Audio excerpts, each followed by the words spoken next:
point de départ, c'était ma grand-mère, Léontine de Guélen, que vous voyez à l'écran, et donc sur laquelle je ne savais pas grand-chose. Mais néanmoins, une de mes tantes nous avait dit que cette brave femme était née, alors elle nous disait ça, dans la montagne à Jaujac. Et donc, c'est de ce village que je vais vous parler, Jaujac. Alors, donc voilà déjà Jaujac. On ne voit pas grand-chose sur la carte, mais c'est pas grave. C'est là où il y a la pointe de la flèche noire. Hein. Donc, pour situer, c'est l'extrémité des Cévennes qui commence. C'est la région des volcans d'Ardèche. Hein. D'ailleurs, à Jaujac, il y a un volcan éteint. Hein. Il a eu le bon goût de s'arrêter au-dessus, juste au-dessus de la rivière. Là. Ça fait de très jolis orgues basaltiques. Bien, et donc à l'ouest de Jaujac, c'est vraiment les Cévennes. Hein, donc c'est l'entrée des Cévennes. Alors, à part ça, donc le village, c'est la photo que vous avez vue tout à l'heure, mais un peu présentée différemment. Le village est des deux côtés de cet affluent de l'Ardèche qui s'appelle le Lignon. Et vous voyez, c'est pris en été. Il reste à peine de quoi prendre un bain de pied. Hein. Il n'y a plus d'eau. Juste un peu là devant. Et donc voilà le pont dont vous avez vu l'autre bout qui mène.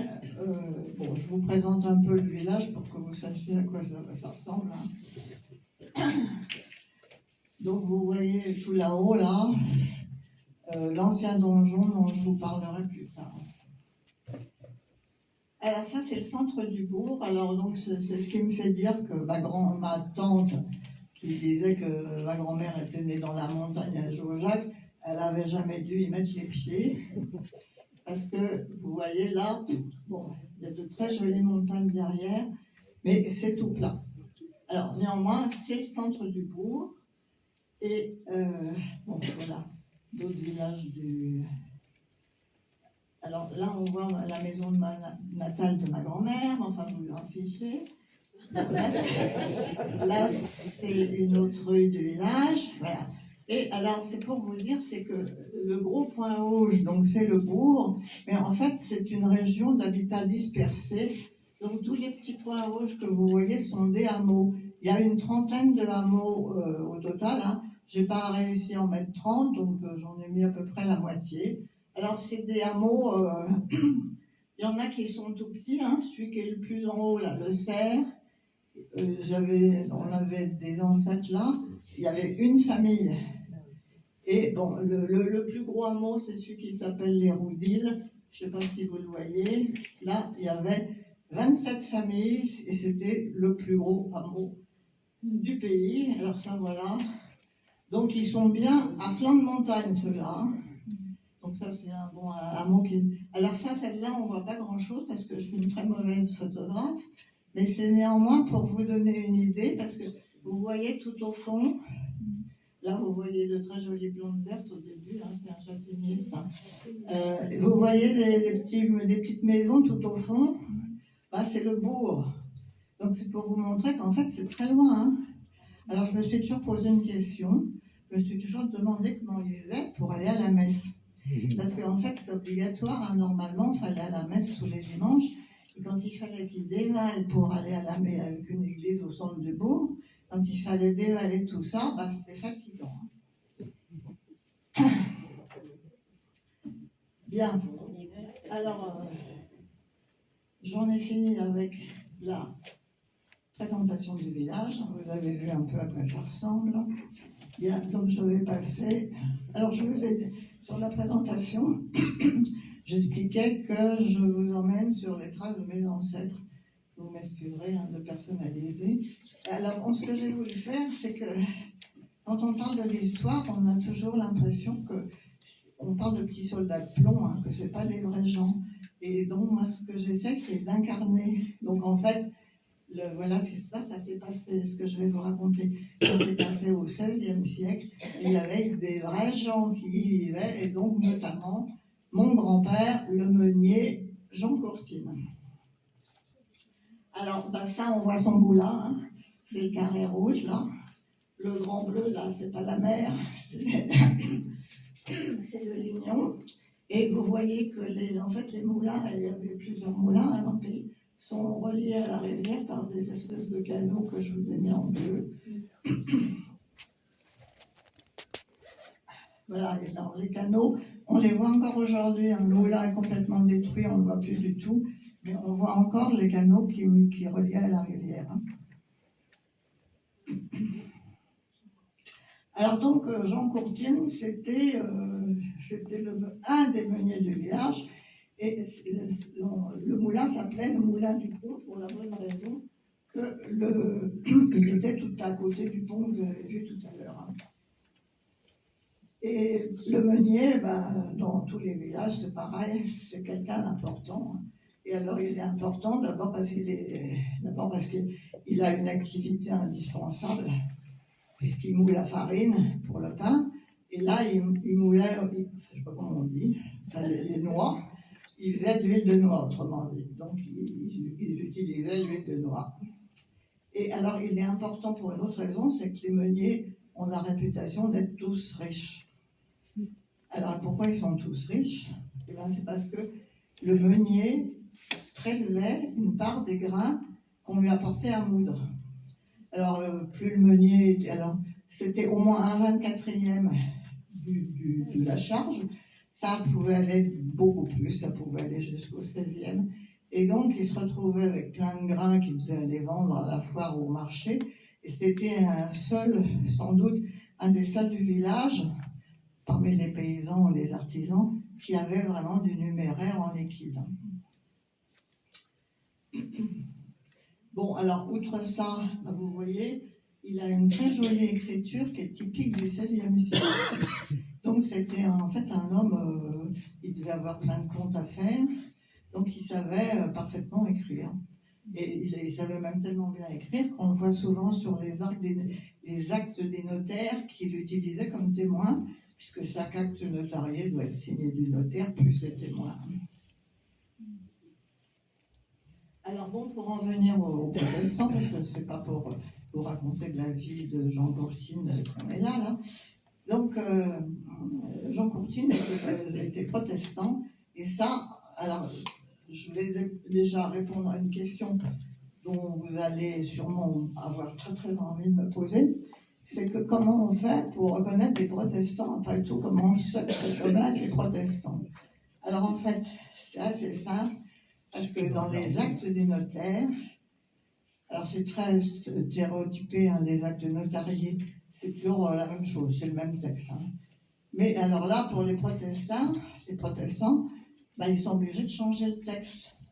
Et donc, par exemple, dans les contrats de mariage, normalement, les mariés, même dans un contrat civil, hein, ils jurent sur le Saint-Évangile.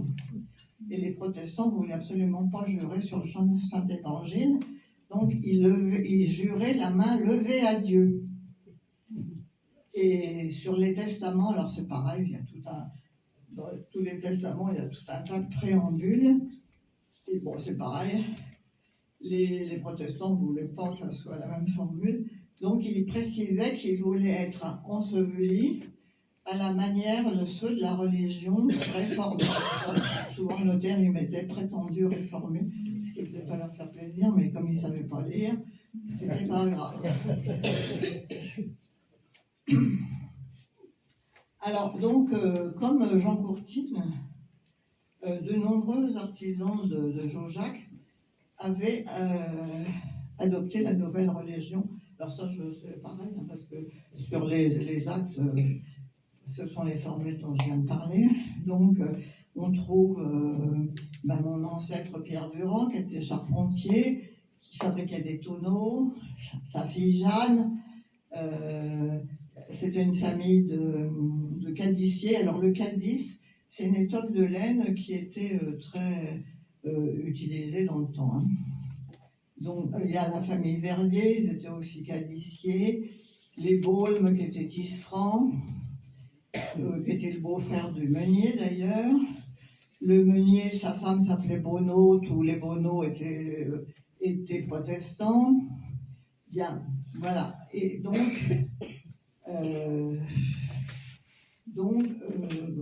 comment le protestantisme était-il arrivé dans la région? Alors, donc déjà, comme vous le savez, l'Ardèche, dans le temps, ça s'appelait le Vivarais. Hein. Donc, en gros, c'est à peu près les mêmes concours. Hein. Les mêmes contours, je veux dire. Alors, en fait, les idées de Calvin se sont répandues en Vivarais entre 1528 et 1560.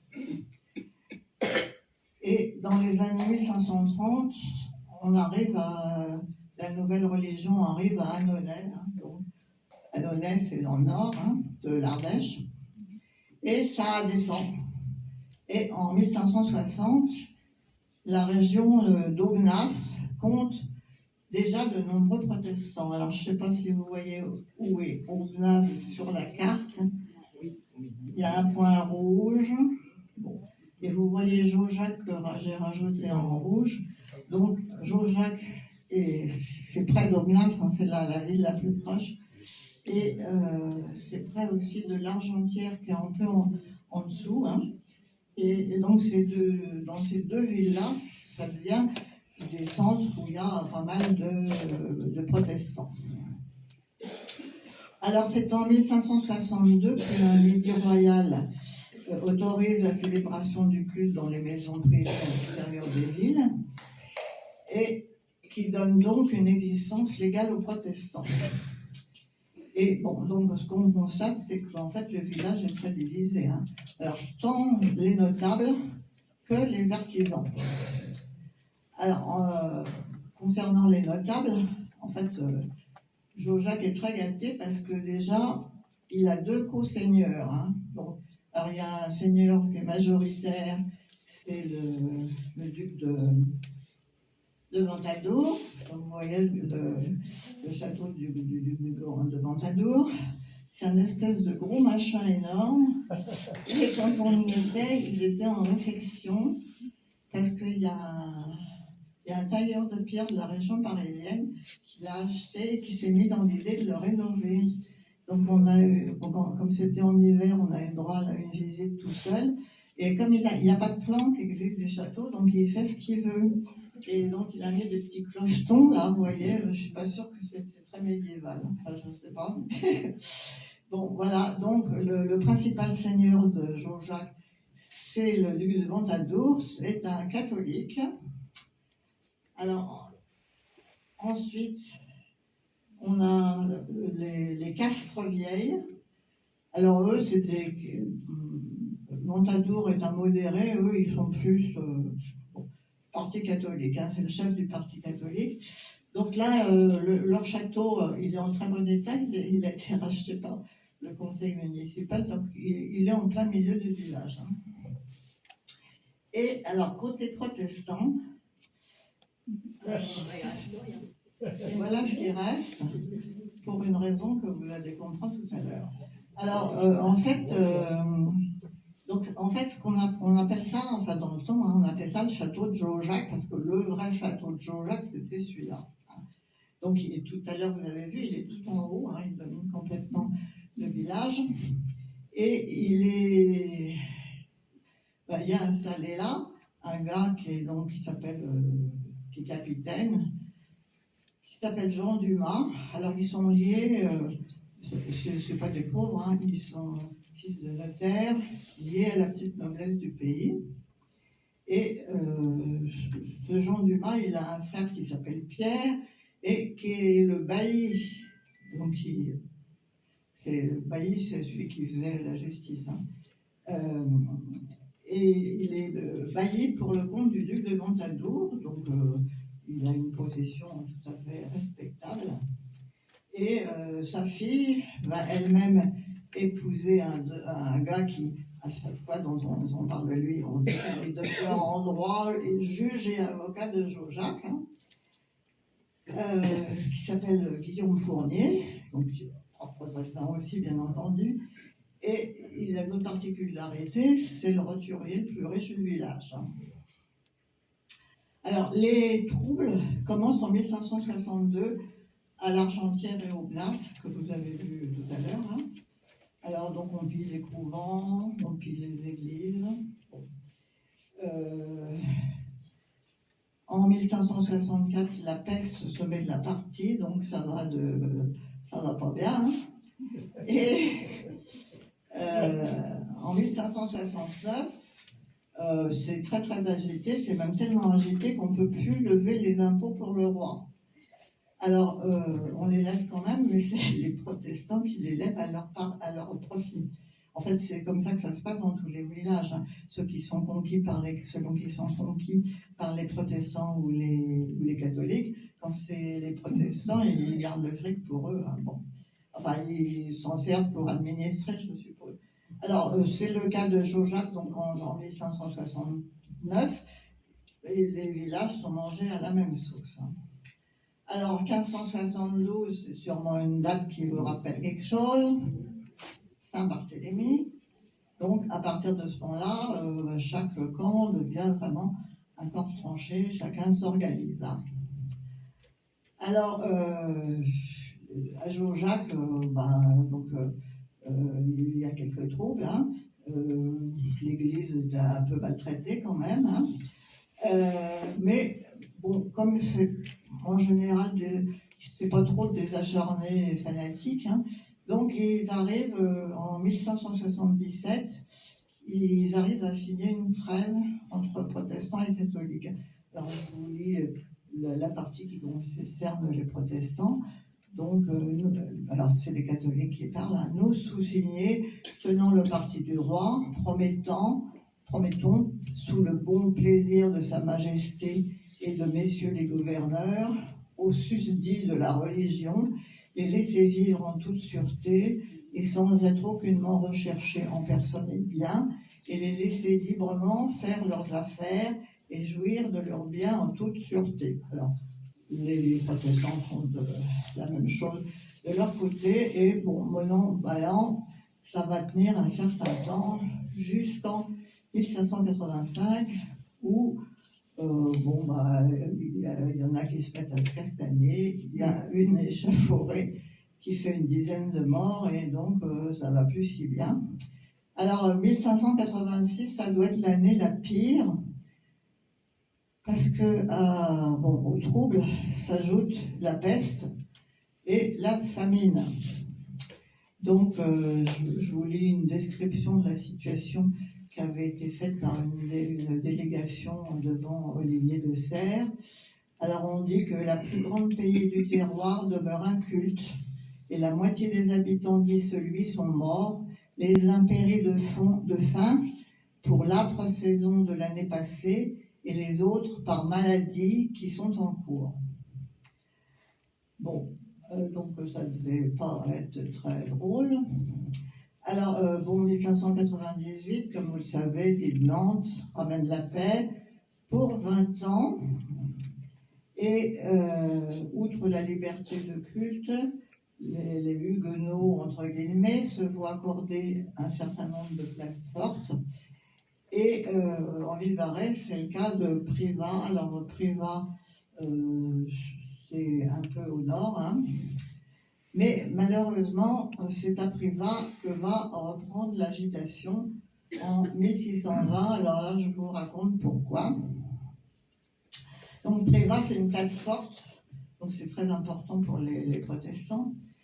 Et en fait, la ville a été achetée par un des grands chefs du parti protestant dans toute l'Ardèche. Hein. Il est mort, et sa fille a hérité de la ville, donc elle s'appelle... je ne me rappelle plus son prénom, mais c'est ainsi Paul de Chambaud, voilà. Et voilà, ne dit pas que cette dame qui a 36 ans et qui est une belle femme est veuve. Et il y a deux prétendants qui se bousculent. Alors il y en a un qui est protestant. Alors il il a un surnom, je ne sais plus trop quoi, mais c'est un truc pas alléchant du genre le boucher. Et puis il y a un catholique qui est joli garçon, apparemment, bon. Et elle a beau être protestante, elle penche nettement pour le catholique, d'autant plus que le protestant, il avait été marié, donc la dame a 36 ans, elle avait une grande fille, et la fille avait été justement mariée à ce bonhomme, et donc elle n'a absolument aucune envie de se marier avec son ex-gendre. Donc elle décide de se marier avec le catholique. Et il se trouve que ça ne plaît pas du tout aux Privadois, donc ils se mettent à détruire le château. Et il décide de choisir le bonhomme comme chef. Bon. Donc pendant 9 ans, ça va se bagarrer et ça va agiter toute la région. Hein. Donc les seigneurs de Jaujac vont aller se précipiter à Privas pour faire le coup de feu. Bon. Alors ça dure un certain temps et puis Louis XIII et Richelieu qui sont en train de liquider toute trace de rébellion protestante un peu partout. Et à La Rochelle, amène leur armée qui est de 20 000 hommes, fait le siège devant Privas. Privas est complètement démoli, il n'y a plus personne. Hein. Ils vont mettre plusieurs années à revenir. Et dans tout le royaume, hein, 1629, c'est la grande défaite des protestants qui perdent toute leur place forte. Hein. Donc, non plus d'importance politique. Alors, qu'est-ce qui se passe après? Alors déjà, dès 1545, l'Église catholique avait pris les choses très au sérieux, hein, et la papauté avait convoqué un concile bien connu, le concile de Trente, hein, c'est le concile de la contre-réforme. Alors, il va bosser pendant 20 ans, le concile. Hein. C'est pas un petit truc qui dure 8 jours. Hein. Donc, il se réunit 25 fois en 20 ans. Alors, il fait un gros boulot, qui est à la fois sur le plan de la doctrine et sur le plan pratique. Alors, autrement dit, bon, il réaffirme tous les points de foi contestés par la réforme, qui sont inscrits dans un catéchisme officiel, hein. Et puis il s'attaque à la situation des prêtres parce que une des causes de la réforme, c'était aussi que les prêtres étaient très ignorants, débauchés, ce que vous voulez. Donc on fait des séminaires pour les former. Voilà. Bon. Alors dans le Vivarais, l'Église lance une grande opération de reconquête. Hein. Et donc on lance les jésuites dans la bataille. Hein. Et donc parmi les jésuites, alors il y en a un qu'on adore en Ardèche, qui s'appelle Tous Régis, hein, c'est donc le fameux Saint-Régis. Et le plein succès, puisque en cherchant dans mes registres, vers 1650, je trouve absolument plus un protestant. Et bon, si je le disais, je pourrais me tromper, mais donc Albin Mazon, qui est l'historien de la région, confirme bien que en fait, le protestantisme a été complètement éradiqué. Alors de cette petite région, hein. Je ne dis pas que c'est de toute l'Ardèche, puisque bon, Privas va rester une ville protestante. Plein de protestants vont revenir à Privas, qui va rester une ville protestante. Et puis bon, comme vous le savez, il y a Pernoud en Vivarais. Et bon, mais en tous les cas, dans cette région de Jaujac, tous les enfants des ex-protestants sont redevenus catholiques. Là. Voilà. Alors, ça c'est après. Alors, une conséquence pour Jaujac, c'est, vous voyez ce donjon-là, c'est au moment où les troubles de Privas éclatent, là, les seigneurs catholiques s'inquiètent quand même parce qu'ils n'ont pas de... avant, il était en pleine forme, le donjon, hein, donc ils ont peur que, en fait, cette place forte reprenne du service et servent à rallier les protestants qui ont dû partir de Privas et d'ailleurs. Hein. Donc, qu'est-ce qui se passe? Le duc de Ventadour achète le château, mais il l'achète pour le faire raser.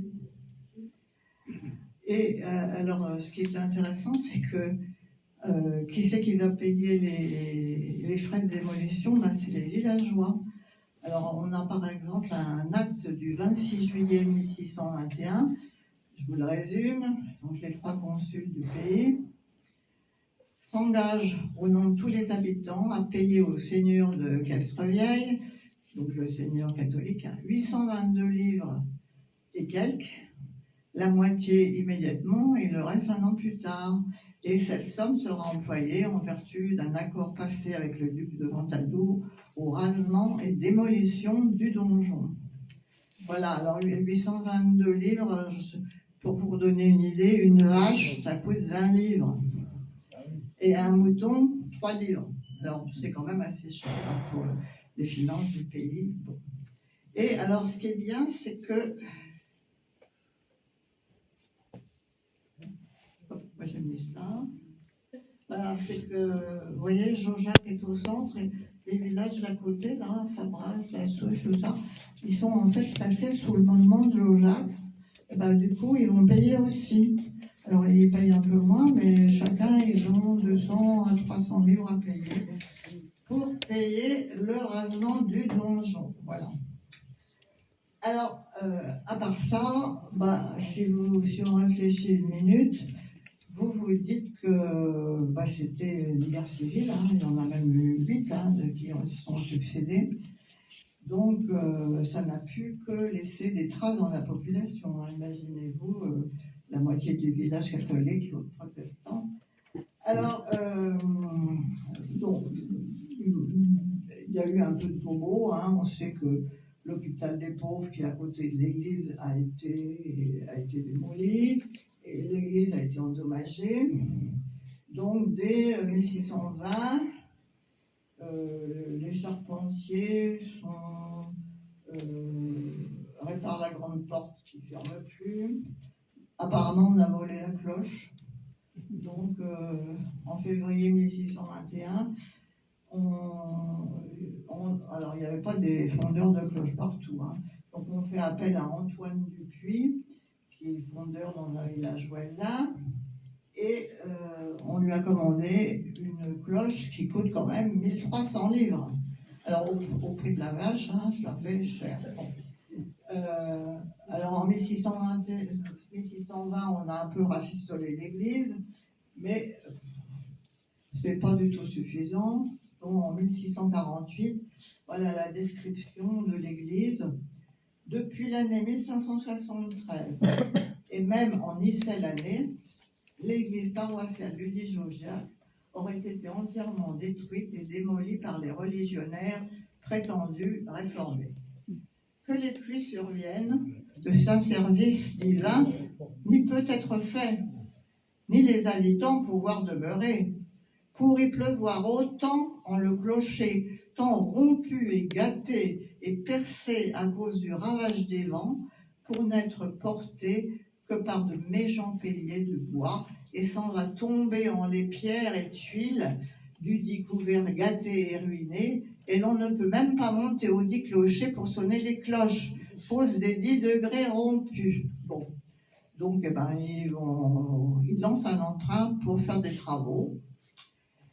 Voilà, donc, alors à part ça, il y a des règlements de compte, hein, sans doute. Alors là, je vous raconte une petite histoire amusante. C'est le 2 mars 1653. Donc, il y a eu une réunion chez le notaire, entre les consuls, donc c'est les trois villageois que représentent le village. Hein. Donc, ils sont chargés des réparations de l'église et tout ça. Et donc, ils ont convoqué un gars qui s'appelle François Verdier, alors qui se trouve être le frère d'un de mes ancêtres. Et on lui réclame 30 livres pour la valeur accordée entre les susnommés d'une croix d'argent et son bâton, du poids le tout d'une livre et une once, que le dit Verdier est obligé de bailler et rendre à la communauté de l'Église. Alors en fait, ce gars-là, il avait dû faucher la croix pendant les troubles. Hein.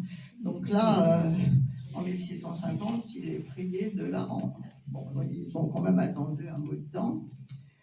Et de plus, alors, bon, d'après ce que j'ai vu, hein, il y a toujours une certaine méfiance envers les familles qui ont été protestantes, puisque donc c'est en 1650, mon ancêtre David Verdier achète un bois à Pierre Durand, le charpentier, qui tous les deux ils étaient protestants. Hein. Et donc il lui achète un bois châtaignier et une vigne. Et l'acte de vente précise que, moyennant le serment prêté sur les saints évangiles de Dieu, comme faisant profession de la religion catholique, apostolique et romaine, ce que les dites parties ont confirmé. Donc, ils vendent et ils s'achètent un bois, on leur demande de confirmer qu'ils sont bien catholiques. Hein, donc, on les tient quand même à l'œil. Hein.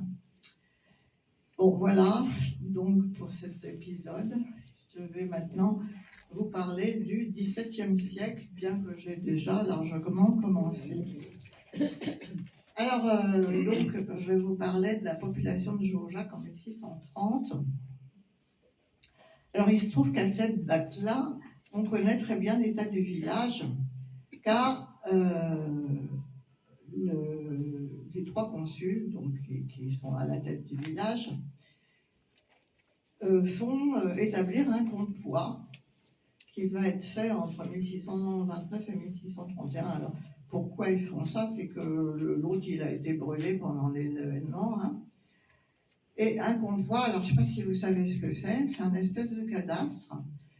Donc c'est un registre qui enregistre, évidemment, c'est le rôle d'un registre, toutes les parcelles de la commune, hein, et qui précise pour chaque parcelle le propriétaire et la nature de... Alors, est-ce que c'est des bois, des cultures, des champs pas défrichés, etc. Et il en résulte le taux d'imposition. Alors, je ne sais pas si vous savez, mais les pays du Sud hein, étaient des pays de droit romain, et donc ils étaient imposés non pas en taille personnelle, mais en taille réelle. Donc c'était un impôt qui reposait sur les terres possédées, hein, les terres roturières, puisque bien évidemment les nobles ne payaient pas d'impôt sur les terres nobles. Alors donc ce compte-poids, il a été analysé par la revue du Vivarais. Ah, j'ai oublié de la citer dans la bibliographie, elle m'excusera. Hein. Donc je tire je vous résume ce qu'elle en dit. Donc en 1630, on a 248 possédants de terres roturières. Donc on estime que ça fait à peu près 1000 habitants. Alors là, je me suis posé une question, c'est que ils n'avaient pas tous possédé quelque chose. Donc j'ai cherché, et apparemment pour les pays, alors c'est très variable, mais pour les pays de cet endroit précis, en fait, il y avait une grosse majorité de paysans qui possédaient leurs terres. Alors c'était des terres très très petites, mais il y avait peu de fermiers ou de métayers. Hein. Alors, donc sur tous ces gens-là, il y en a 87 familles qui vivent au bourg, donc c'est essentiellement les artisans ou les notables. Hein. Bon, donc, on estime que les terres roturières, donc recensées par ce document, représentaient à peu près 80% de la superficie des terres. Hein, donc, il y avait 20% de terres nobles, 20% de terres roturières. Alors, Néanmoins, donc ces parcelles sont tout à fait petites. En moyenne, elles font 2 tiers d'hectare, avec des inégalités très importantes. Je vous ai dit que le plus riche propriétaire, c'était Guillaume Fournier, un des notables protestants, qui lui, il possède 50 parcelles et en tout 66 hectares, ce qui fait que, bon, par rapport à la moyenne, il est très riche. Alors, le bourg, par contre, regroupe la plupart des artisans. Alors là, je vais vous faire un inventaire à l'après-vert. En fait, ça devait être un petit village très animé, vu tout ce que... Donc, on y compte 2 quarts d'heure, un caissier, 5 charpentiers, un serrurier, un maréchal ferrant, 3 maçons, 3 tisserands, 6 cordonniers. Alors là, c'est pareil, je me suis demandé qu'est-ce qu'ils pouvaient faire comme chaussures avec 6 cordonniers. Bon, 2 meuniers, 3 chapeliers, un couturier, et puis alors des notables, 2 prêtres, un avocat, un procureur, 2 notaires pour 1000 habitants, un sergent, un capitaine, un lieutenant, etc., le bailli, bon. Alors, dans les hameaux, par contre, évidemment, les gens sont en majorité des paysans qui ont souvent une activité artisanale, notamment ils tissaient la laine ou ils cardaient la laine. Alors, bon, ils cultivent à peu près tout ce dont ils ont besoin.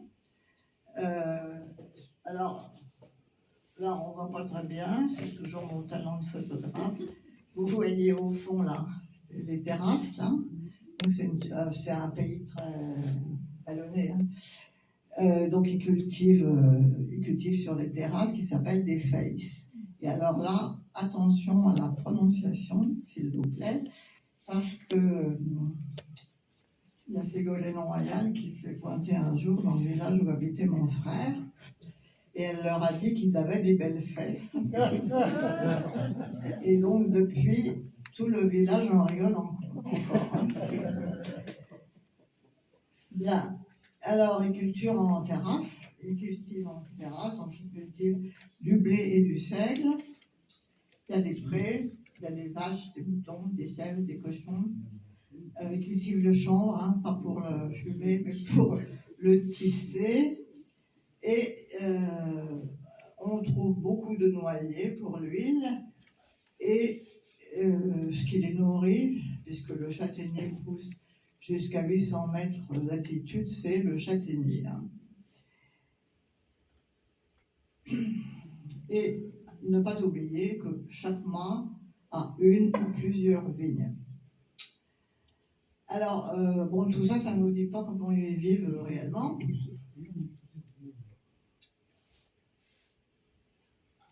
Et ça, c'est les fameuses murettes. Alors, là maintenant, je vous mets ça parce que vous voyez mon Jean Courtine tout là-haut. Et je vais vous parler de son gendre, Claude Vigier, qui a épousé sa fille Marguerite. Et donc, je vais vous parler de ce Claude Vigier et de son papa. Alors déjà, pour vous donner une idée, Claude Vigier...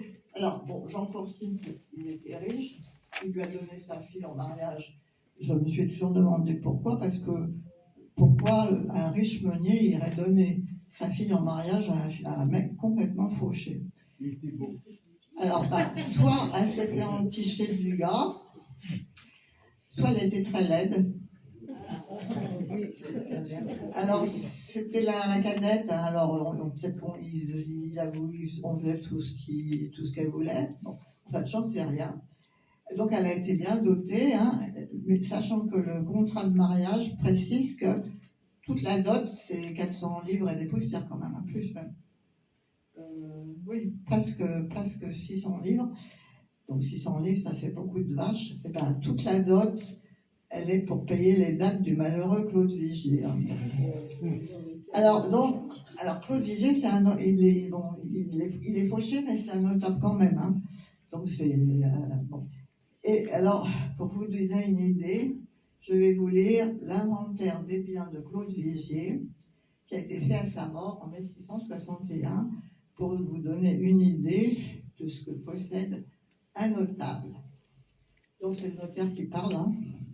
Il a dit et déclaré avoir dans ses étables et sa maison 60 bêtes à laine, à savoir 25 brebis, 25 agneaux, vieux, tant mâles que femelles, et 10 moutons, c'est précis, hein, plus 5 chèvres, 2 pourceaux gras de valeur, les deux de 40 livres, ça coûte plus cher que les moutons, hein. Plus dans sa dite maison, alors voilà ce qu'il y a dans sa maison, 3 chaudrons en cuivre, presque neufs, 3 seaux, 6 livres de vaisselle d'étain, un pot en métal tenant environ 15 écuelles, une cuillère en fer presque neuve, plus 3 grandes caisses avec leurs barres et serrures et clés, tenant environ les 30 cartes, c'est une mesure de volume, hein. Néanmoins elles sont à demi usées. Hein. Il y a aussi 2 lits, l'un dans la cuisine et l'autre dans la chambre du dessus. Et dans la cave, il y a une cuve d'environ, bon, c'est pareil, de la mesure de volume, plus 3 tonneaux, l'un de 2 charges, l'autre d'une charge. Et tout ce dessus, il l'a laissé en garde à Marguerite Courtine, sa femme et héritière, pour rendre et restituer à l'héritier que par elle sera fait instituer ce qu'elle a promis de faire conformément au testament. Voilà. Donc, vous voyez les biens de Claude Vigier, c'est une fortune relativement modeste. Alors, donc, malgré ça, donc, comme je le disais, c'est un notable hein, parce qu'il est propriétaire de son domaine. Il a hérité ce domaine de sa mère. Alors, le problème, c'est qu'il a aussi hérité des dettes qui vont avec.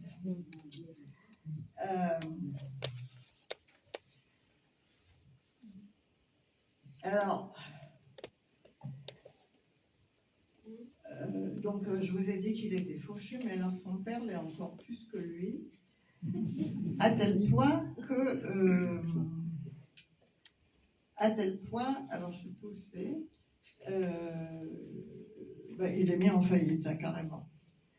Alors, donc, en fait, ça se faisait. Bon, il a beaucoup de créanciers, ce pauvre homme. Il en a, je ne sais plus, 23, je crois. Et donc, dans ce cas-là, il y a un tribunal à Jaujac. Hein, et donc, l'affaire passe devant le tribunal. Et on décide de partager tous ses biens entre ses créanciers. Alors, il a tellement de dettes qu'on arrive à payer que les 10 premiers. Hein, et les restes, les autres, ils ne sont pas payés. Bon.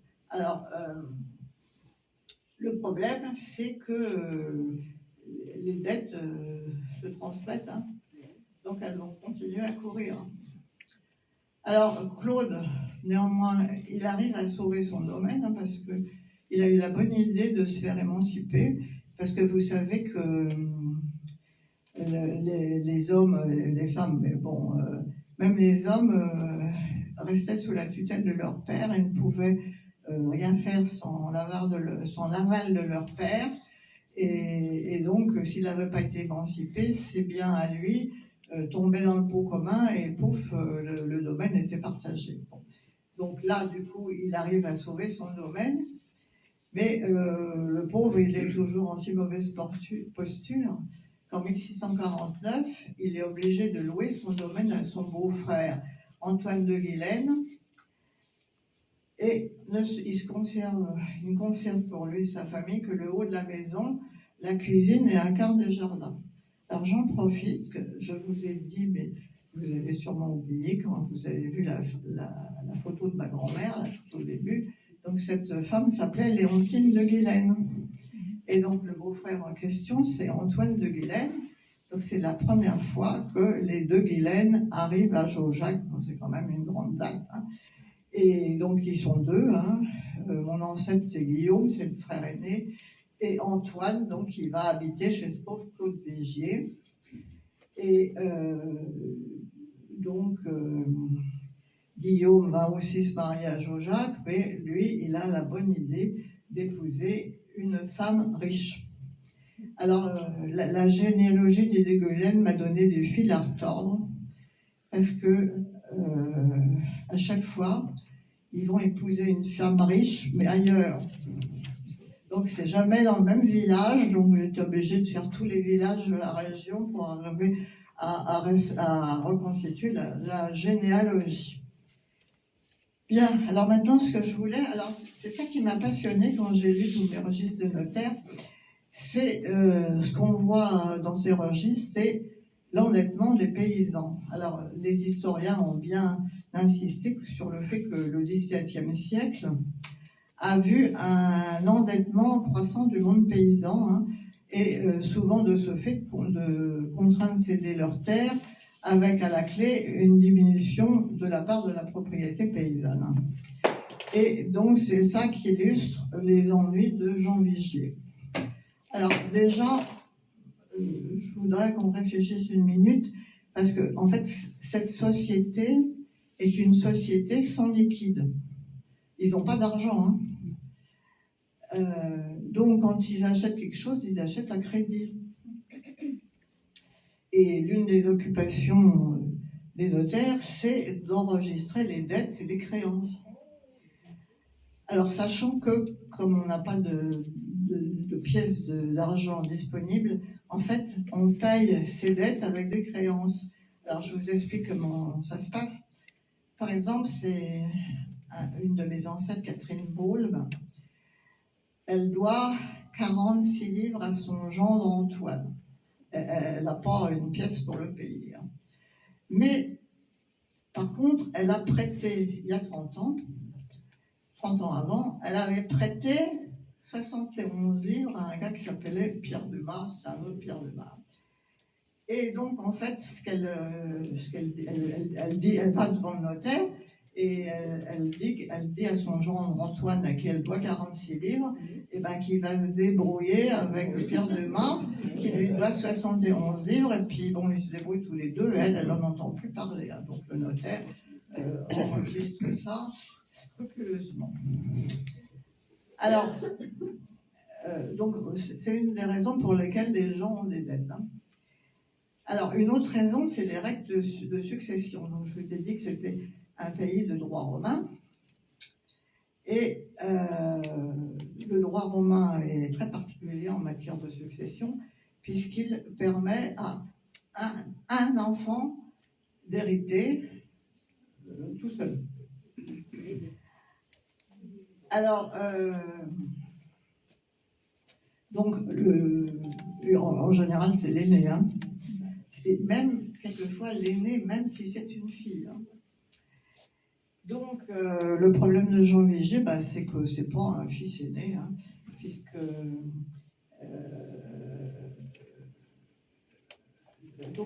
en fait, le domaine appartenait à sa femme. Alors là, je vais faire une petite référence.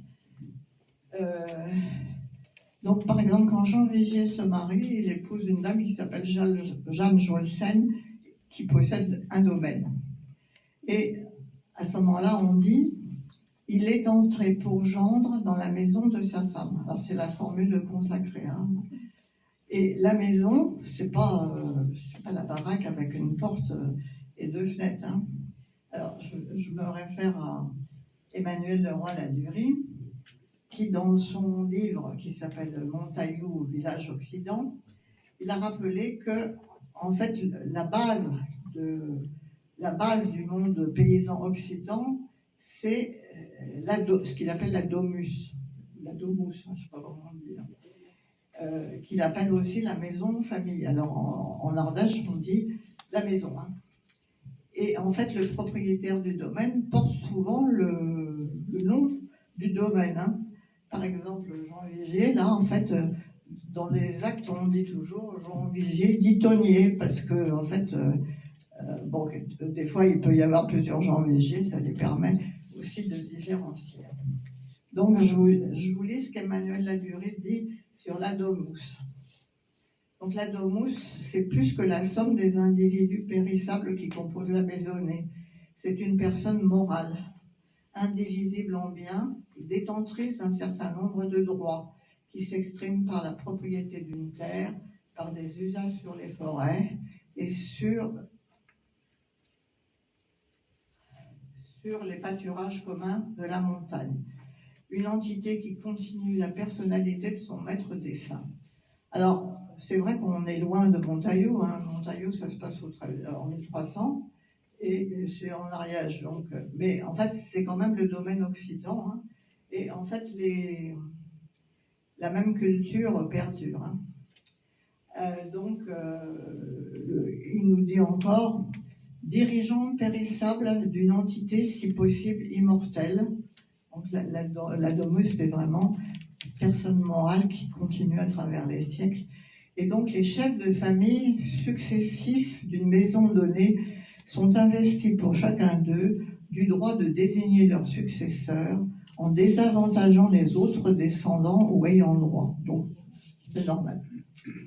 La liberté testamentaire du chef de famille préserve dans les meilleures conditions possibles la domus contre le morcellement.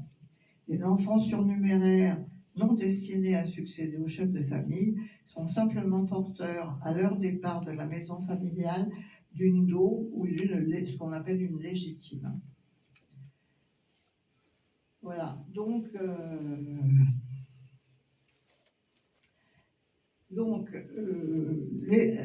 une des conséquences que les enfants qui n'héritent pas donc perçoivent une dot. Alors la légitime, c'est un legs en argent. Alors le problème, c'est que c'est à l'héritier qui a hérité du domaine de payer à ses frères et sœurs ce qui est mentionné dans le testament de leurs parents. Alors surtout, c'est souvent très... alors ils donnent 200 livres aux uns, 300 livres à l'autre. Bon. Donc quand ils ont 8 enfants, donc ça finit par dépasser de loin la valeur du domaine. Et de plus, ils ont absolument aucune liquidité. Il faudrait vendre le domaine pour pouvoir les payer. Alors ils les payent pas. Ou alors ils les payent par petites sommes. Et ça engendre des procès interminables, qui se règlent souvent par des transactions chez le notaire. Donc on en voit la trace constamment. Alors, un des autres problèmes, c'est que donc, les dettes se transmettent de génération en génération. Par exemple, en 1634, alors toujours le malheureux Jean Vigier, là, le notaire enregistre qu'il a une dette. Alors, vous savez, les nobles, surtout le duc de Ventadour, il n'était pas dans son château, il était dans un château ailleurs. Par contre, pour surveiller leurs propriétés, gérer les domaines, tout ça, et surtout encaisser les revenus, ils avaient un agent. Et donc, ce malheureux Jean Vigier, il se trouve qu'il a une dette envers l'agent de la duchesse de Ventadour. Donc, il doit 44 livres d'arrérage de sens, parce que les droits seigneuriaux existent toujours. Et pourquoi il doit 44 livres, ça fait 2 vaches. Il doit ça parce que c'est sa femme qui doit payer ça pour son père, qui avait omis de payer le sens pendant 7 ans. Bon, donc ils ont des dettes qui s'accumulent sans arrêt. Alors, je ne vous parle même pas de la dot des filles, parce que, donc, quand elles se marient, donc il faut leur donner de l'argent à leur contrat de mariage. C'était souvent très important, surtout que le malheureux Jean Vigier, il a eu des tas de filles. Et Claude, c'est pareil. Oui. Lui, Jean Vigier, il a eu 2 fils et 5 filles. Donc 5 filles, ça, vous voyez un peu ce que ça représente. Et le malheureux Claude, il a eu quasiment que des filles. Bon, alors, autre problème, c'est les impôts, parce que, ils peuvent s'arranger entre eux avec les dettes et créances, mais quand c'est le roi, ça marche pas, parce que tous les ans, pouf, faut payer la taille. Alors, donc la taille, c'est un système, alors ça part, le roi dit cette année-là j'ai besoin de temps, c'est réparti entre les provinces, chaque province répartit ça entre les diocèses, et les diocèses répondent ça entre les paroisses. Et après, la paroisse, voilà, Jean-Jacques, pouf, on lui dit telle année c'est temps, et après, il faut se débrouiller pour récolter l'argent. Et donc, c'est pas du tout. Donc, on fait appel à des volontaires, mais il n'y en a pas en général. Alors, on fait appel à des volontaires forcés. Et le problème, c'est que le collecteur de la taille, il est responsable sur ses deniers. Donc, alors, oui, le roi, il ne veut pas savoir, hein, donc, de toute façon, il faut que la somme soit versée. Hein. Donc, vaut mieux s'adresser quand même à des gens qui ont un peu quoi, parce que sinon, il ne pourra pas payer. Hein. Bon. Et comme il n'y a pas d'exception, il faut payer. Bon, donc, en fait, c'est les notables du village. Hein.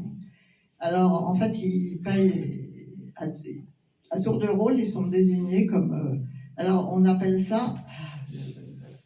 On appelle ça des exacteurs. Alors, si vous voyez, c'est l'origine sans doute du mot exaction. Vous voyez pourquoi. Et donc, ils sont chargés de pressurer tous ces pauvres paysans pour leur faire payer la somme qui figure sur le convoi, justement, hein, puisque c'est fixé à l'avance. Alors, donc, le problème, c'est que par exemple, Jean Vigier, le malheureux qui n'a pas un sou, et son beau-père qui n'en a pas non plus, Pierre Jolsten, là, et ben, par exemple, en 1628, ils étaient collecteurs de la taille. Alors, je ne sais pas s'ils ont réussi à faire payer les. Mais s'ils n'ont pas réussi, c'est eux qui ont dû payer à leur place. Voilà. Alors, donc, avoir des dettes, c'est bien, mais encore faut-il trouver à emprunter. Hein. Alors, à qui est-ce qu'on emprunte? Alors, on peut emprunter au seigneur du coin, on peut emprunter au notaire, mais alors c'est cher. Hein. Alors, des fois, on préfère emprunter à sa famille, mais des fois, c'est pas une bonne idée. Donc, je vous raconte une petite histoire qui s'est passée en 1848. Alors, donc, il s'agit d'un de mes ancêtres, Pierre Brousse, qui est marié à une Suzanne Farnol. Et ils ont pas d'argent. Et ils ont un frère qu'on a qui s'appelle Jacques. Sauf que Jacques, il finit par en avoir marre, hein, parce qu'il a déjà prêté en 6 fois. Donc on est en 1648, donc il lui prête de l'argent depuis 17 ans. Hein. Et donc finalement, le Pierre, il lui doit 180 livres, et là, Jacques, il n'en peut plus. Hein. Donc il ne va pas par 4 chemins. Il fait, alors je vous lis l'acte, hein, il fait saisir et séquestrer tous les fruits et revenus des biens du couple. Donc alors, en fait, il ramasse toutes les châtaignes et tout ce qu'ils ont récolté, et donc il fait ça à 2 paysans qui doivent les conserver. Et donc après, le pauvre Pierre, il n'a plus pas d'autre solution que de payer, donc il est convenu qu'il va payer en 3 fois. Et on lui fait même pas grâce des intérêts, hein, puisque on lui demande de payer tout de suite des intérêts, alors sous forme de blé et de sel. Voilà, donc c'est quelquefois difficile. Hein. Alors, une autre anecdote amusante, enfin si on peut dire, certains paysans aisés se font une spécialité du prêt d'argent. Hein. Alors là, je vais vous lire le testament d'un gars qui s'appelle Jacques Héroul. Alors Jacques Héroul, c'est le premier mari de Catherine Baulme, qui est la femme de mon ancêtre, enfin j'ai aussi une ancêtre d'ailleurs. Bon. Alors ça doit être un petit marrant, parce qu'il n'est pas malade du tout, mais il va faire son testament chez le notaire quand même. Et alors, je vous lis le testament, c'est amusant. Il lègue à sa mère 40 livres que lui doit Étienne Terrasse, plus 18 livres que lui doit Firmin Ray, d'un autre Abruzzo. À sa filleule Antoinette, il lègue 30 livres que lui doit son père.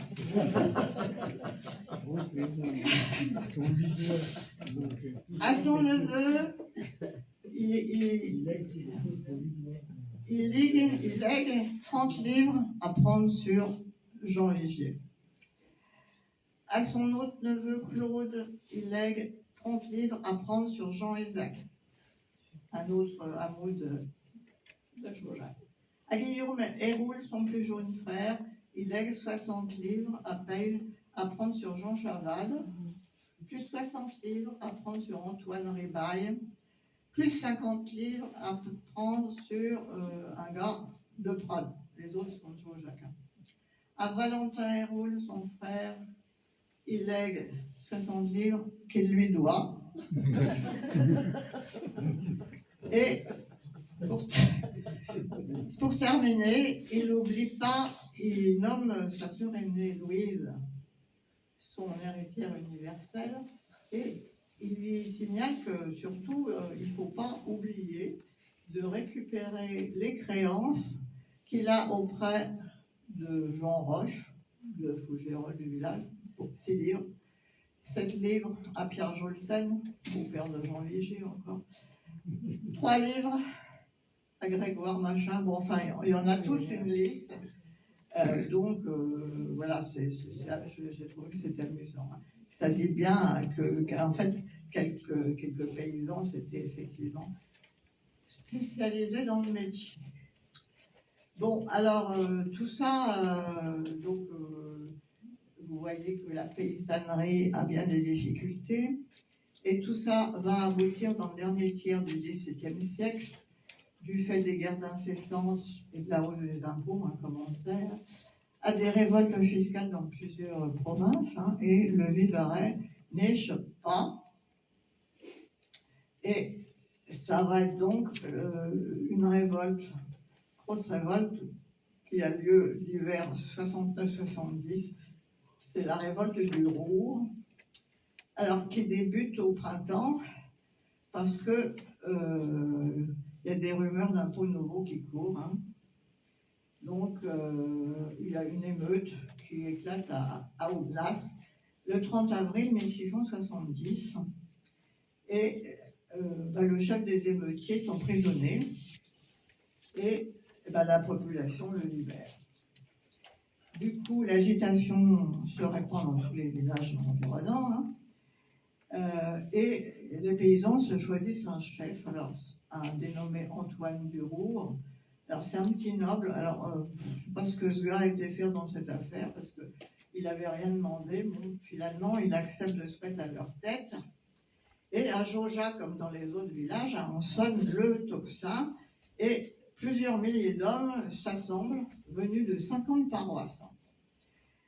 Le 12 mai, ils vont se distraire en Pilon-Joyeuse, puis l'Argentière, on assiège Villeneuve-de-Berg, et Aubenas, ils prennent la ville, donc il incendie, pille, etc. Bon. Alors, ça dure un temps, et puis finalement, les mousquetaires du roi arrivent, c'est la débandade, Durour s'enfuit, et il est condamné à mort par contumace, mais il se débrouille pas bien, il est rattrapé au pied des Pyrénées et roué vif à Montpellier.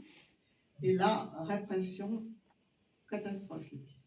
Sans condamnation à mort par la roue ou la potence, plusieurs centaines de condamnations aux galères, et pour finir, on punit même les villages, dans ceux qui n'ont pas été gentils, le clocher de l'église est coupé.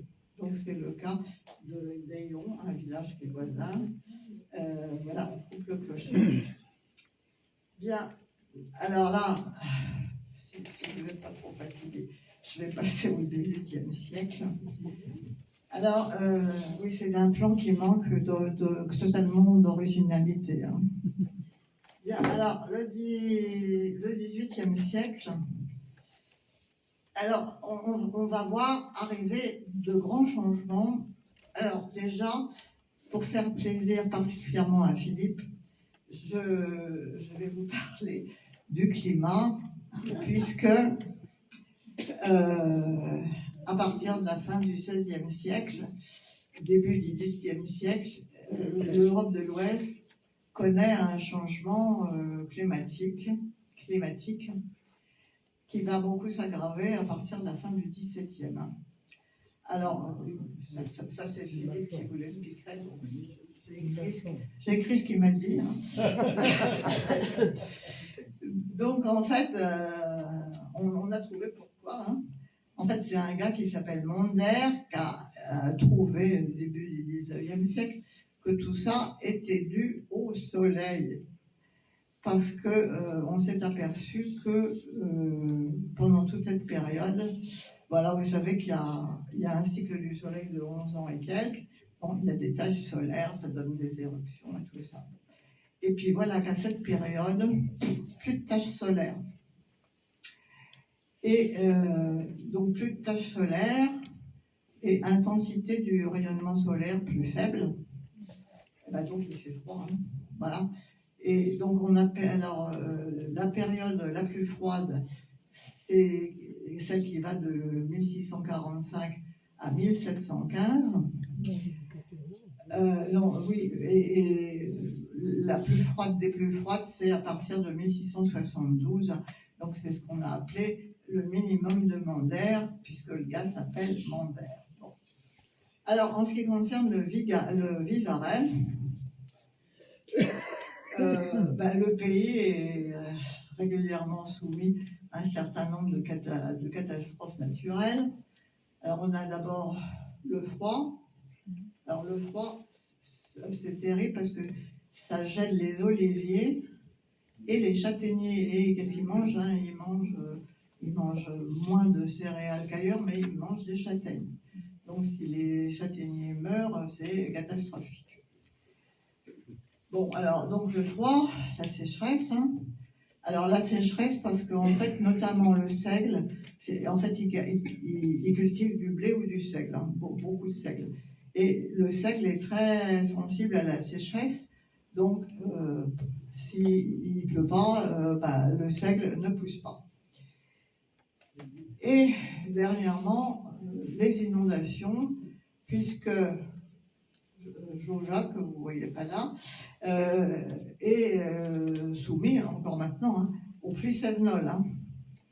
Et donc, comme c'est le bas de la Cévenne, plein de torrents qui dégringolent des Cévennes, hein, et donc on a des inondations catastrophiques. Je vous montrerai tout à l'heure une photo. Hein. Alors, là, je vais citer Alain Molinier, qui a fait une étude sur le Vivarais. Oh, si mon éther, ça va pas. Qui a fait une étude sur le XVIIe et le XVIIIe siècle, donc je vous dis ce qu'il décrit. La fin du règne de Louis XIV est pratiquement marquée chaque année en Vivarais à partir de 1684 par une catastrophe atmosphérique. Sécheresse, hiver rigoureux, inondations, interfèrent presque sans interruption. Dans certaines communautés, dont Saint-Cirque de Jaujac, c'est le village d'à côté, hein. Saint-Cirque de Jaujac, donc les mauvaises récoltes ont débuté dès la moisson 1681. Les épis, faute de pluie d'hiver et de printemps, ont séché sur leurs tiges. À Saint-Cirque, on n'a eu qu'une demi-récolte. La sécheresse persiste les années suivantes et les résultats deviennent catastrophiques.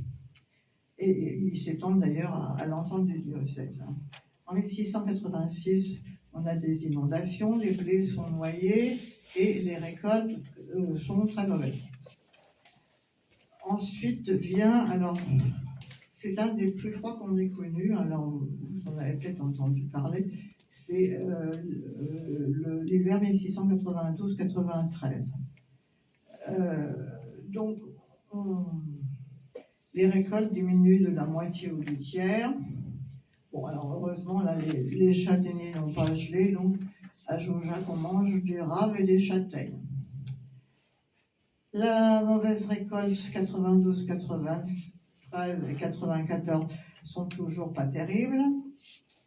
Et ça continue. Hein. Alors je vais m'arrêter avant la fin. Hein. Donc en 95, on a de la grêle, on a un hiver horrible en 96, des inondations en 97, bon, etc., etc. Alors en tout, on a subi dans la région 7 périodes de froid notables, 93-94, 1709-1710, 1748, 1750, 1766, 1767, puis 1788, 89. Alors, je vous lis ce qui s'est passé à Jaujac en 1709. Donc, il a fait un si furieux gel qu'il a tué tous les grands. Il a fallu ressemer les terres. Il a tué tous les oliviers, la moitié des châtaigniers et plusieurs autres arbres et tout le jardinage. On a fait du pain de racines de fougères, de graines de buisson, de graines de foin, d'écorces d'arbres. La plupart du peuple a été réduite à faire du pain de gland, et cette mauvaise nourriture est celle de l'été qui n'a été que d'herbe ou de mûres qu'on cueillait pour une semaine entière, a provoqué quantité de flux et de fièvre chaude. Bien des personnes sont mortes de faim. Il est mort dans cette paroisse de Jaujac 460 personnes. Voilà. Ah, sur peut-être un peu plus de 1000, mais ça fait au moins un bon tiers. Hein. Bien, bon, c'était pas... La maman, si je m'embrouille dans mes papiers, ça va pas. Bien, alors, il n'y a pas que des trucs horribles. Donc, 18e siècle, c'est aussi l'époque où on construit des routes et des ponts. Parce que, bon, jusqu'à maintenant, les voies de communication, c'est ça, hein, les chemins muletiers. Et quand les mulets ne peuvent pas passer, on transporte la dos d'hommes ou de femmes. Les ponts, c'est pareil. Hein. Alors là, vous voyez, c'est une archive qui date de 1733,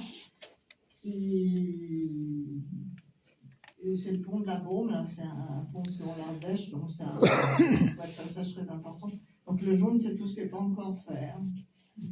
Alors, voilà, bon, donc, alors, ça va se construire, mais fort lentement. Mais quand même, et nous en arrivons à, donc, l'autre fait marquant, c'est le développement de l'industrie de la soie. Alors, je vais être obligée de vous expliquer un peu comment ça se passe.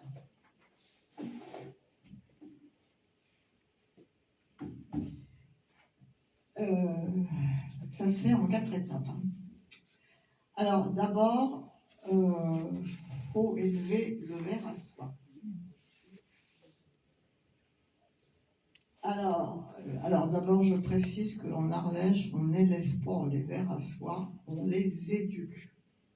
Donc, on éduque les vers à soie. Alors, c'est les œufs. Vous voyez les petits machins jaunes en bas, là? C'est les œufs du Bombix Montsouris. Et cette bête-là ne mange que des feuilles de mûrier blanc. Et même elle a sa préférence, c'est le mûrier blanc et pas le noir. Hein. Non, si c'est pas mes bons papiers, ça n'ira pas. Alors ensuite, ça donne une chenille. Alors, je précise qu'elle mange beaucoup, hein. C'est un boulot à plein de temps. Hein. Il faut amener des feuilles de mûrier. Alors, déjà, il faut avoir des mûriers. Hein. Donc, heureusement, depuis quelques siècles, ils ont planté des mûriers dans le pays. Hein. Mais il faut, alors en plus, c'est délicat. Donc, ils attrapent facilement des maladies. Donc, il faut nettoyer ça, changer la litière. Enfin, bon. C'est un boulot de dingue, comme dirait l'autre.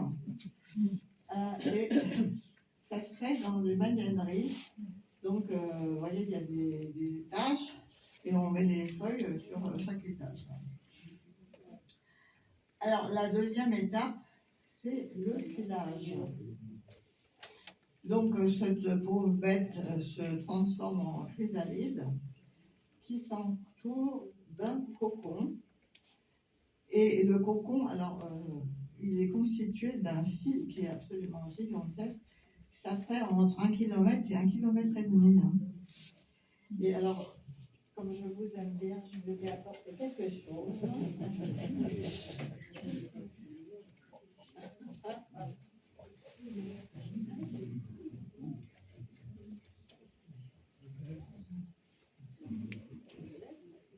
Ah non, je ne dis pas que ça.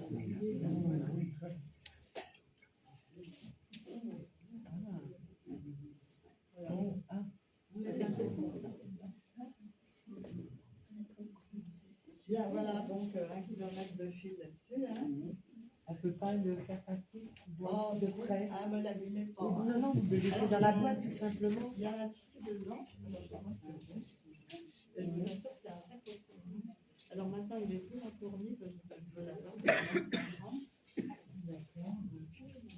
Ben, je ne peux pas le faire. Oh, si, faites-le passer si vous voulez. Et je le Et prends. rendez-le moi. Hein. Oui, prenez-le. Alors, comment ça se passe? Voilà le cocon, hein. Donc il est plus frais quand il sort. Et alors, donc tout l'intérêt de la chose, c'est de dérouler le fil. Parce qu'en fait, les fils sont très très fins, ça ne peut pas s'utiliser tout seul. Donc il faut en enrouler plusieurs.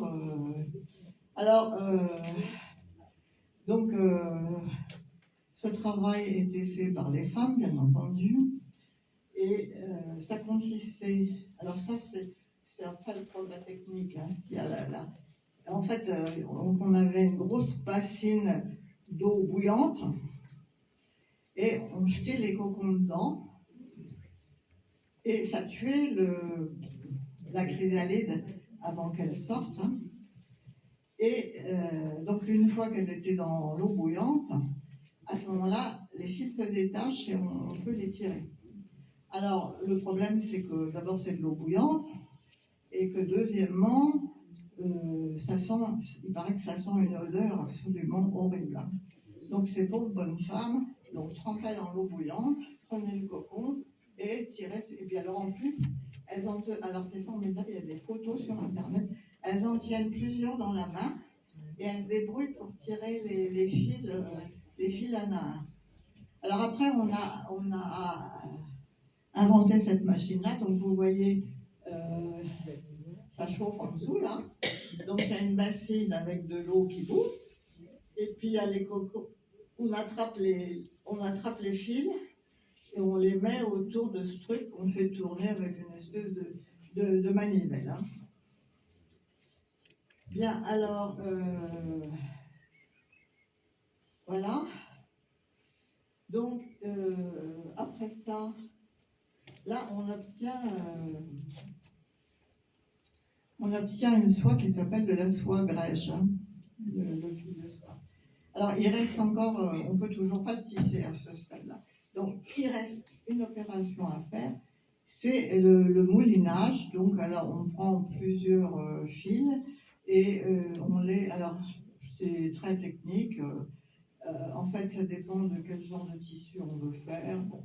Donc, on enroule plusieurs fils ensemble.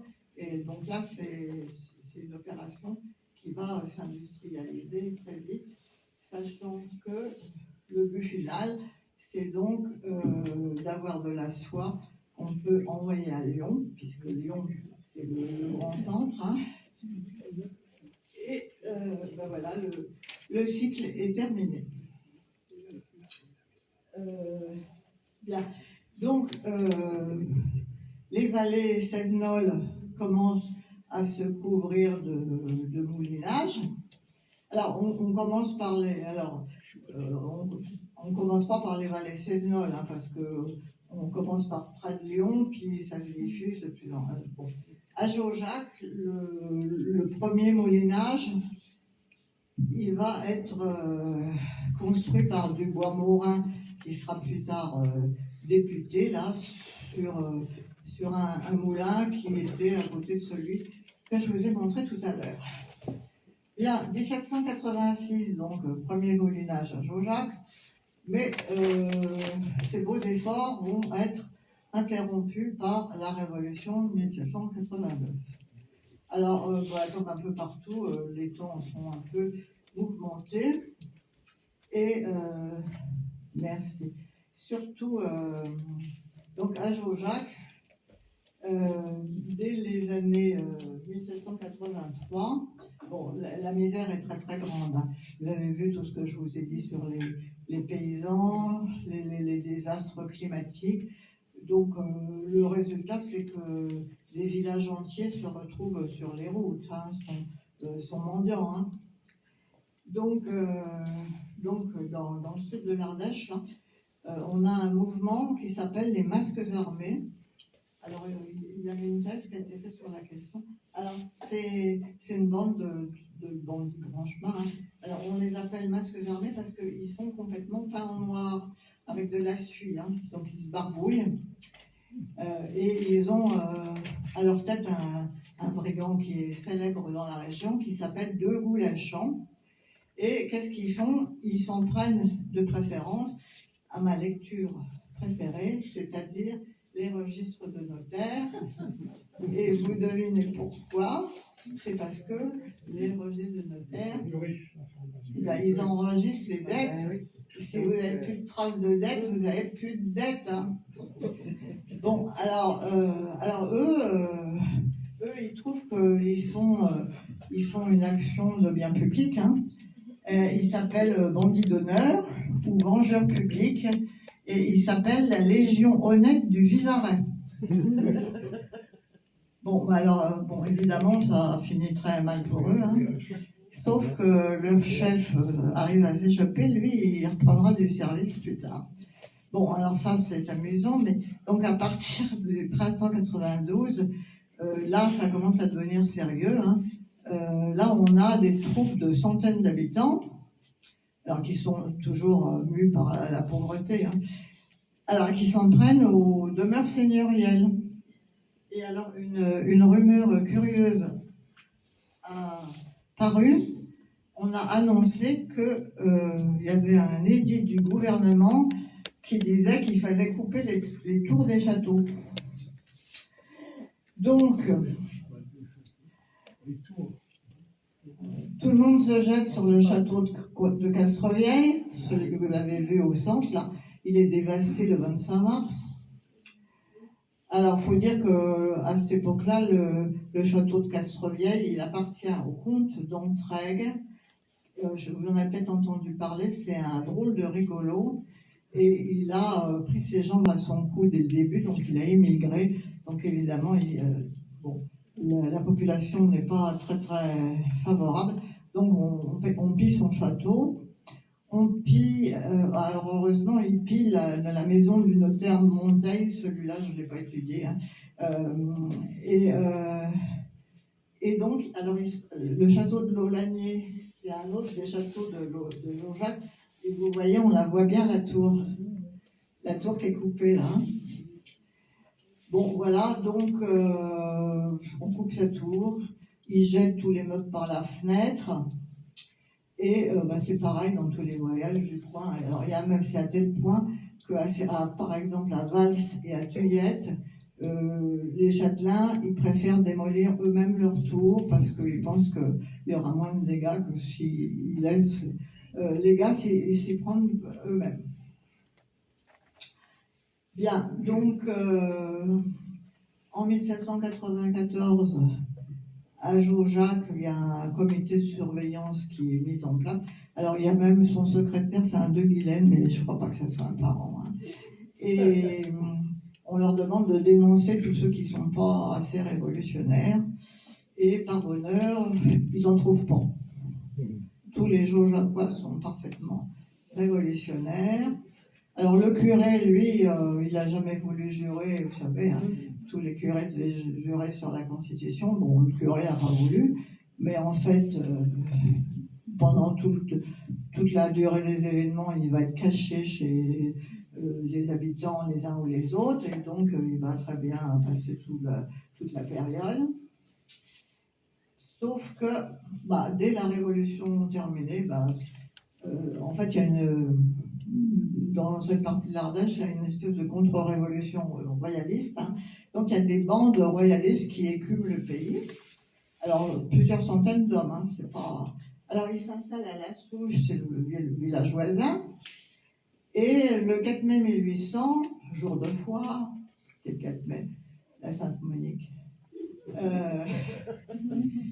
y a une petite bande qui débarque, qui tire des coups de pistolet, qui chante des chansons royalistes. Bon.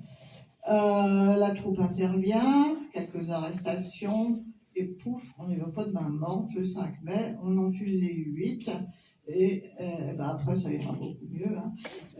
Donc le gouvernement décrète finalement une amnistie et les choses se calment. Et moi j'en arrive au 19e siècle et l'arrivée du capitalisme.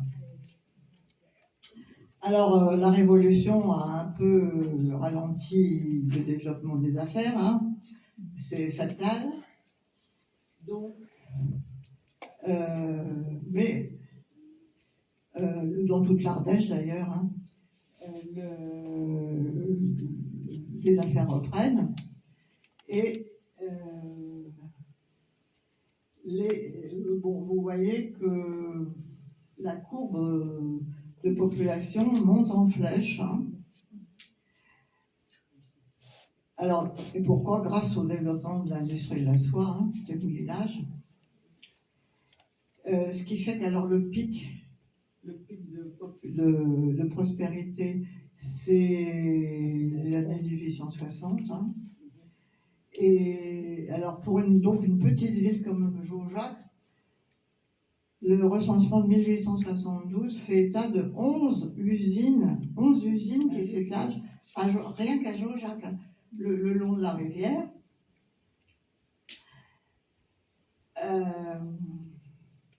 Voilà, alors je vais vous en...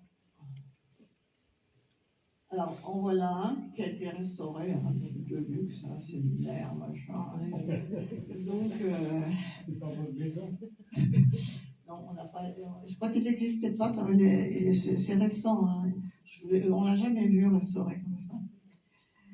Bon, alors, ça utilise quand même une main-d'œuvre importante. Hein. Là, j'ai fait la liste de toutes les fabriques, donc ça a quand même 302 ouvrières. Hein.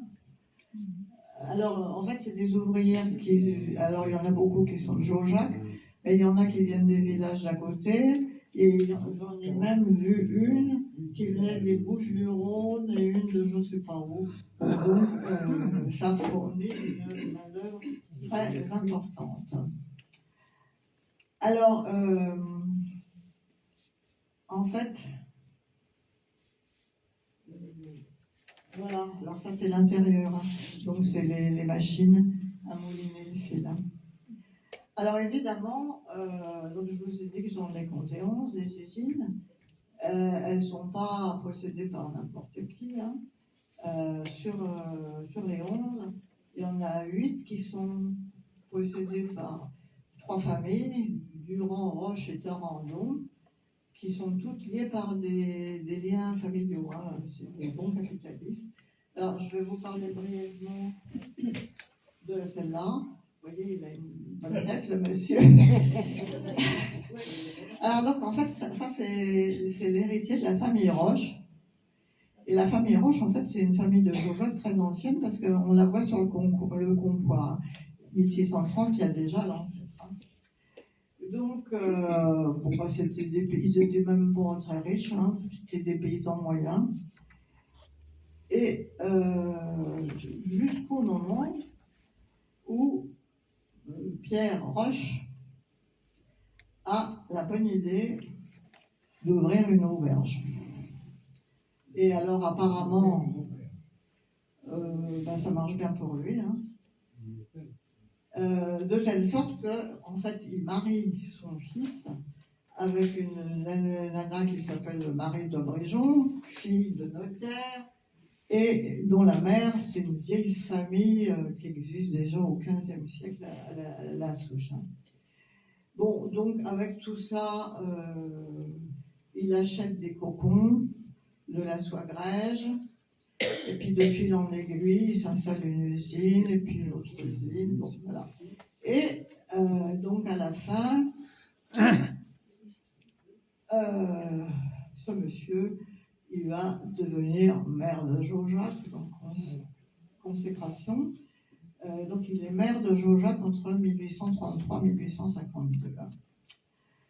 Voilà, alors ça c'est un schéma de la fabrique. Hein. Alors vous voyez le gros machin orange là, c'est la fabrique. Alors c'est une des 11 là. Donc vous voyez les traits bleus, en fait c'est les dérivations de la rivière qui pompent l'eau pour l'amener jusqu'à la fabrique. Hein. Ça c'est le... Alors, les moulinets sont toujours construits de la même façon. Alors vous l'avez vu, hein, c'est un grand bâtiment assez allongé, avec des 3 fenêtres régulières là.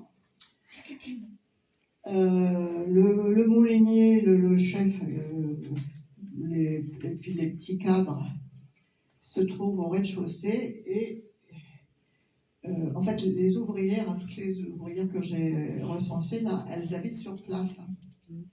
Et il y a un règlement, donc elles sont traitées comme des mineurs complètes. Alors parmi les ouvrières, je ne sais pas si vous avez eu le temps d'ailleurs, non, je ne l'ai pas fait. C'est des femmes ou c'est des petites filles. Hein. Il y a des petites filles de 12 ans, 13 ans. Bon, en général, il y a peu de garçons. C'est des filles. Donc, les ouvrières, elles sont installées à l'étage. Donc, elles dorment en dortoir, elles ont une cuisine, elles font leur popote, là.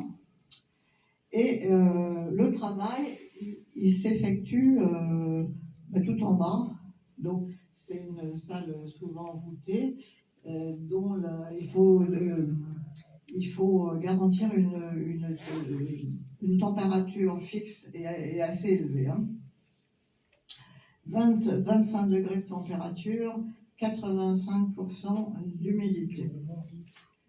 Voilà, alors, l'une de ces ouvrières était une de mes grandes tantes qui s'appelait Rosine. Et voilà, donc cette pauvre femme a eu une vie pas très gaie, mais je vous la passe.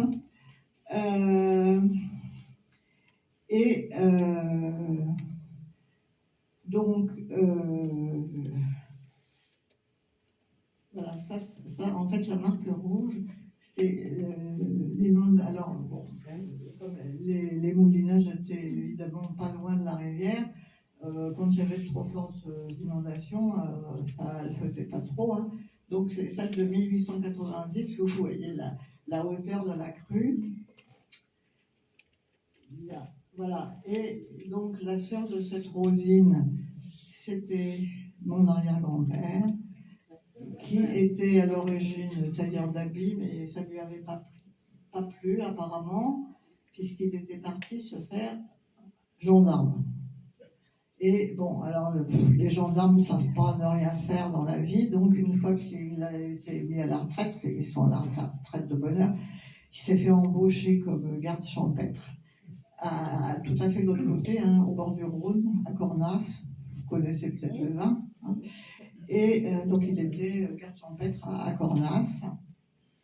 Et voilà pourquoi il est photographié dans ce superbe uniforme, c'est parce qu'il assiste au mariage de sa fille, ma grand-mère Léontine.